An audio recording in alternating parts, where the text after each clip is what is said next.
সুপ্রভাত বন্ধুরা, কেমন আছো তোমরা সবাই? আশা করি তোমরা সবাই অনেক ভালো আছো, আর আমরাও বেশ ভালোই আছি। সাধারণ খড়কন্যা চ্যানেলে তোমাদের সকলকে জানাই শীতের সকালের একটা ওয়ার্ম ওয়েলকাম।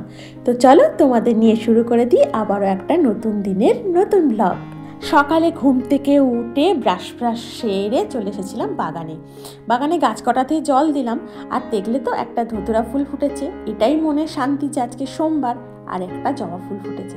তারপরে বাগান থেকে এসে দারুণ শীত করছিল জানো তো, করে নিয়েছিলাম গরম গরম চা।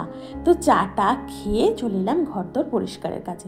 আর ওই ঘরে মেয়ে ঘুম থেকে উঠে পড়েছে, কিন্তু পড়তে বসে গেছে জানো তো, তাই ভাবলাম থাক ওই ঘরের বিছানাটা না হয় পরেই গোছাবো, এখন তো আমি কাজগুলো শুরু করে দিই, না হলে এইভাবে বসে থাকলে না অনেকটা দেরি হয়ে যায়। আসলে শীতকালের সকাল বলো, শীতকালের বেলা বলো, এই পাশ থেকে ওপাশ ঘুরতে না ঘুরতেই দেখবো বাপরে বাপ ঘড়ির কাঁটা কোথা থেকে কোথায় চলে গেছে। তো সেই কারণে বলতে পারো আর অপেক্ষা না করে চা খেয়ে চলে আসলাম এই কাজ কটা সেরে নিতে। আর বাসি কাপড়টাও আমার কাঁচা হয়ে গিয়েছিল। তো দেখো এবার এদিকের বিছানাটা গুছিয়ে নিলাম, আর মানে এদিকের বলতে এই ঘরের বিছানাটা। আর জানো তো শীতকাল, এখন তো এই সমস্তগুলো থাকবেই, মানে কাঁথা কম্বল ব্ল্যাঙ্কেট এগুলো তো থাকবেই। আর বলতে পারো এই সব কারণেই শীতকালে কাজকর্ম সারতে না প্রচণ্ড দেরি হয়ে যায়। কি বলতো, মানে ঘুম থেকে উঠে আগে এই কাঁথা কম্বল ব্ল্যাঙ্কেট এগুলো ভাঁজ করতে করতে যে কতটা সময় চলে যায়, তার উপরে শীতের পোশাক আছে, মানে ধরো যেগুলো আমি গুছিয়ে গুছিয়ে রাখছি সেগুলোই আবার দেখবো ওরা সবাই ঘুম থেকে উঠে পরে নিয়েছে। এইবার পরে নেওয়ার পর যখন তারা খুলে রাখবে, মানে ধরো বাইরে থেকে ঘুরে আসার পর দুপুরবেলা স্নান করার আগে, তখন যখন খুলে রাখবে আবার দেখবো একটাই হয়ে গেছে জানো জামা কাপড়ে। মানে শীতকালে না জামা কাপড় গুছিয়ে গুছিয়ে না মানে আমি হয়রান হয়ে যাই, মানে গোছানো তো থাকেই না, মানে যখন নিচে পড়ছে আবার খুলে রাখার সময় ওরকম এলোমেলোভাবে খুলে রাখছে জানো। এইভাবে কি ঘরদোর গোছানো থাকে? কি করব বলো, এক এক সময় প্রচণ্ড রাগ হয়, কিন্তু আবার সেই রাগটাকে সামলে নিই। এরাই বা কী করবে বলো, শীতকাল গোছানো তো থাকবেই না ঘরদোর, এটা আমি জানি, কারণ ওই যে আমি একা গোছাই আর ঘেঁটে দেওয়ার লোক সারা বাড়ির সবাই। আবার মাঝে মাঝে কি হয় জানো তো, গোছাতে গোছাতে এত ক্লান্ত হয়ে পড়ি, তখন না একটা দিকে সমস্ত জামা কাপড় রেখে দিই, বলি এখান থেকেই নিয়ে পর, আর ঘেঁটে যত ঘাঁটার ঘাঁট ঘেঁটে এখানেই আবার রেখে দিবি। আবার কিছুক্ষণ পর যখন রাগ শান্ত হয়ে যায়, তখন আমি আবার সেখান থেকে নিয়ে গুছিয়ে গুছিয়ে জায়গায় রেখে দিই জানো। এই হয় সারাদিনে, মানে একা একা গুছোতে গুছোতে না মানে আমি মাঝে মাঝে একদম হিমশিম খেয়ে যাই। তো যাই হোক, আমার সংসার, আমাকেই তো সমস্ত কিছু গুছিয়ে পরিপাটি করে রাখতে হবে, তো এভাবেই চলছে। আর যাদের বাড়িতে ছোট বাচ্চা আছে তাদের তো কথাই নেই, মানে যতই গুছিয়ে রাখুক না কেন ঠিক ঘরদোর এলোমেলো হয়ে যায়। কারণ কিছুদিন আগে পর্যন্তই তো আমার মেয়ে যখন অনেকটা ছোট ছিল, তখনই মানে আরও ঘরদোর যেন এলোমেলো করে ফেলতো।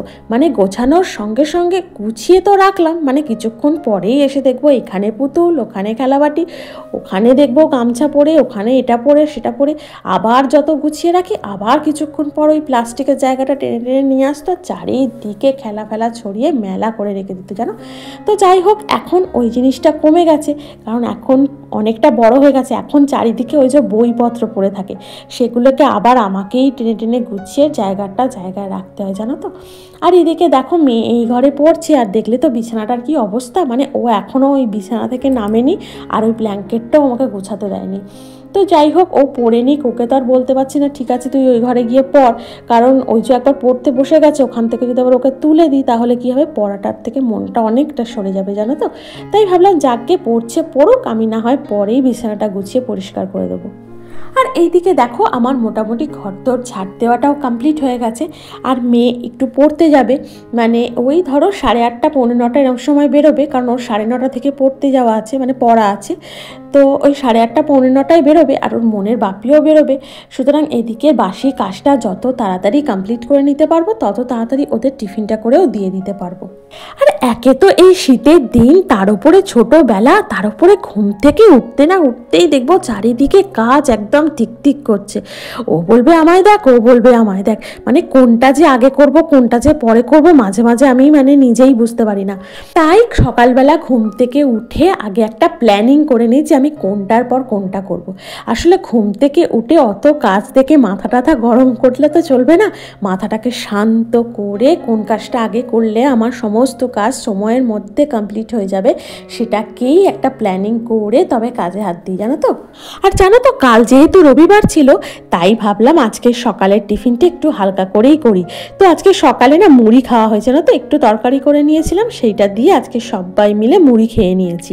তারপর টিফিন সেরে চলে এসেছি রান্নার দিকে। কি বলতো, আমাদের মানে সমস্ত কাজ এমনভাবে প্ল্যানিং করে করতে হবে সব দিক দিয়ে, যাতে আমাদের সেই কাজগুলো করতে না অধৈর্য হয়ে যেতে হয়। অনেক সময় হয় না যে কাজ করতে করতে আমরা অধৈর্য হয়ে পড়ি, আমাদের ভালো লাগে না সেই কাজটা করতে, আমারও মাঝে মধ্যে এরকম হয়। তো আগে একটা সুন্দরভাবে যদি প্ল্যান করে নেওয়া যায় যে কোনটার পর কোনটা করব, দেখবে কাজগুলো অনেক সহজ হয়ে যায়। আমরা ভাবি না আমাদের জীবনে কিছু করতে গেলে হয়তো খুব বড় বড় জিনিসের উপরে আমাদের নজর রাখতে হবে, জানো তো, কিন্তু আসলে কিন্তু তা নয়। আমাদের জীবনে অনেক ছোট্ট ছোট্ট জিনিস আছে যেগুলোর দিকে আমরা যদি ভালোভাবে নজর দিই তাহলে আমাদের জীবনটা না খুব সহজ সরল হয়ে যায়। আমাদের জীবনের কিছু ছোট ছোট অভ্যাস যদি আমরা বদলে ফেলি তাহলে জীবনটা সত্যিই সুন্দর হয়ে যায়। আর এইদিকে দেখো তোমাদের সাথে গল্প করতে করতে বেশ কিছুটা রান্না এগিয়ে নিয়েছি। তো করে নিয়েছিলাম বাঁধাকপির তরকারি, আর করে নিচ্ছি একটু ওই ছোটো মাছের আলু পেঁয়াজ দিয়ে চচ্চড়ি, মানে তরকারি। তো দেখো আগের দিনকে এনেছিল না সেই ছোটো ছোটো মাছগুলো, তো ভাবলাম আজকে ওই মাছগুলোর গতি করে ফেলি, মানে আজকে ওই মাছগুলো আর কি রান্না করে ফেলি। তো করে নিয়েছিলাম। আর আজকে যেহেতু অঘ্রাণ মাসের সংক্রান্তি তাই দেখো ভিজিয়ে দিয়েছিলাম একটু চাল আর ডাল, এটা দিয়ে ওবেলা কিছু একটা পিঠে করা হবে। তো দেখবে তোমরা সবাই কি করা হয়। তো দেখো এদিকে আমার তরকারিটাও কমপ্লিট হয়ে গেছে। আর করে নেবো একটু ওই ছোটো মাছেরই টক, মানে আমাদের মা না ওই ছোটো মাছের টক খেতে খুব ভালোবাসে, তাই ঘরে একটু তেঁতুল ছিল তো সেটা দিয়েই আজকে করে নিলাম ছোটো মাছের চাটনি বা টক। আর জানো তো যখন আমাদের মাঝে মধ্যে প্রচণ্ড রাগ হয়ে যায় তখন আমরা সামনের জনকে অনেক কিছু এমন কথা বলে ফেলি যেটা হয়তো আমাদের সেই মুহূর্তে বলা উচিত নয়। তাকে হয়তো নিজের অজান্তে এমন দুঃখ দিয়ে ফেলি বা এমন হার্ট করে ফেলি যেটা আমাদের কখনোই করা উচিত নয়। কি বলতো, আমি হয়তো সেই সময়ে রাগের বশে কথাটা বলেছি বলে হয়তো আমি পর মুহূর্তে ভুলেও গেছি, বা যখন মাথাটা ঠিক হয়েছে তখন আমি যে তাকে কি বলেছি হয়তো সেটা ভুলে গেছি, কিন্তু যাকে বলেছি সে কি ভুলেছে? সে তো ভোলেনি, সে তো মানে সেটা মনে রাখবে, সে যতদিন বেঁচে থাকবে হয়তো ততদিন মনে রাখবে। আবার কোনো সময় হয়তো দেখো সে হয়তো সেই কথাটা বলার জন্য হয়তো আমাদের কোনো সময় আমাদের কাছ থেকে সে বদলাও নিতে পারে। তো সুতরাং যখন আমাদের মাথা গরম থাকবে বা আমরা হয়তো একটু রেগে থাকবো তখন না বিশ্বাস করো কারোর সাথে বেশি কথা বলা উচিত নয়। এটা আমি হয়তো আগে বুঝতাম না, কিন্তু এখন আমি ভালো বুঝি। কারণ এই যে মাথা গরমের চোটে আমি যদি কিছু বলে দিই তাকে, তো সে তো কষ্ট পাবেই। আবার অনেক সময় হয় কি আমি ধরো বলে ফেলেছি কিন্তু আমার নিজেরও কষ্ট হয়। তো সেই কারণে আমার মনে হয় যখন মাথাটা আমাদের একটু গরম থাকবে বা একটু রেগে থাকবো তখন চুপচাপ থাকাই ভালো। আবার জানো তো অনেক সময় এমন হয় আমরা অনেক খুশি থাকি, তো সেই সময় না আমাদের মস্তিষ্ক ঠিকঠাক কাজ করে না। আমরা হয়তো সেই আনন্দের চোটে অনেকে না অনেক রকম কথা দিয়ে ফেলি, তো সেই কথাটা আমরা ভবিষ্যতে হয়তো রাখতে পারবো না, বা হয়তো অনেক সময় রাখতে পারি না, বা হয়তো রাখতে গিয়ে আমাদের অনেক অসুবিধার সম্মুখীন হতে হয়, অনেক চাপ পড়ে যায় আমাদের ওপরে। তো সেই সময় হয়তো আমরা ভাবি যে আমি কেন কথাটা দিতে গেলাম। এটা আমার সঙ্গেও হয়েছিল বেশ কয়েকবার, কারণ আমি সেই মুহূর্তে হয়তো অনেক আনন্দিত ছিলাম, অনেক খুশি ছিলাম, আমার মনে কোনো চাপ ছিল না। তো সেই একটা আনন্দের বশে বলো বা ঝোঁকের বশে বা আবেগের বশেই বলো আমি তাকে কথা দিয়ে ফেলেছি। তো সেই কথাটা রাখতে ভবিষ্যতে আমাকে অনেকটা বেগ পেতে হয়েছিল। সুতরাং আমি এটা আমার জীবনের অভিজ্ঞতা দিয়ে বুঝতে পারি যে আমরা যখন খুব খুশি থাকবো তখনও কিন্তু আমাদের কাউকে কোনো কথা দেওয়া উচিত নয়, কারণ এই কথাটা ভবিষ্যতে কিন্তু রাখাটা অনেক চাপের হয়ে যায়। জানো তো ছোটবেলা থেকেই না আমাদের গুরুজনদের কাছ থেকে আমরা প্রায় সবাই শিখেছি যে অতি জিনিসটাই খারাপ। মানে এই অতিরিক্ত রাগ বলো, অতিরিক্ত আনন্দ বলো, অতিরিক্ত হাসি বলো, আবার অতিরিক্ত ভালোবাসা বলো। অতিরিক্ত রাগে আমরা নিজেদের ক্ষতি করে ফেলি, আবার অতিরিক্ত আনন্দের চোটে আমরা ভুলভাল ডিসিশন নিয়ে ফেলি, আবার অতিরিক্ত কাউকে ভালোবাসলে আমরা কষ্টও পাই। সুতরাং অতি জিনিসটা সত্যিই খুব খারাপ। আর দেখো, তোমাদের সাথে গল্প করতে করতে এদিকে আমার স্নানটাও সারা হয়ে গিয়েছিল, আর ছাদে মেলে দিয়েছিলাম জামা কাপড়গুলো, তারপর চলে এসেছিলাম পুজো করতে।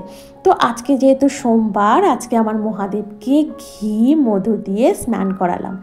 তো দেখো, এদিকে করে নেবো মহাদেবের পুজো। আবার জানো তো, অনেক কষ্টে বা দুঃখের মধ্যে দিয়ে আমাদের জীবনটা যখন যায়, তখন কিন্তু আমাদের কোনো ডিসিশান নেওয়া ঠিক না।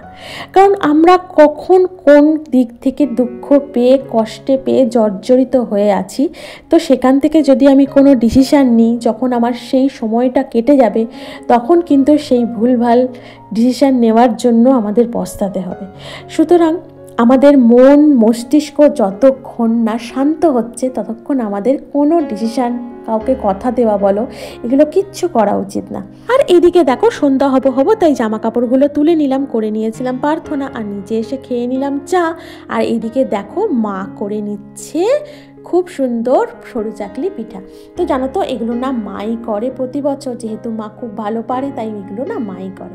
তো আমার আজকের ভিডিওটা আমি এখানেই রাখলাম। তোমাদের যদি ভালো লেগে থাকে আজকের ভিডিও, তো অবশ্যই একটা লাইক করো, কমেন্ট করো, চ্যানেলটিকে সাবস্ক্রাইব করে আমার পাশে অবশ্যই থেকো। তো দেখা হচ্ছে তোমাদের সাথে পরবর্তী ব্লগে। ততক্ষণ পর্যন্ত তোমরা সবাই অনেক ভালো থেকো, অনেক সুস্থ থেকো। টাটা।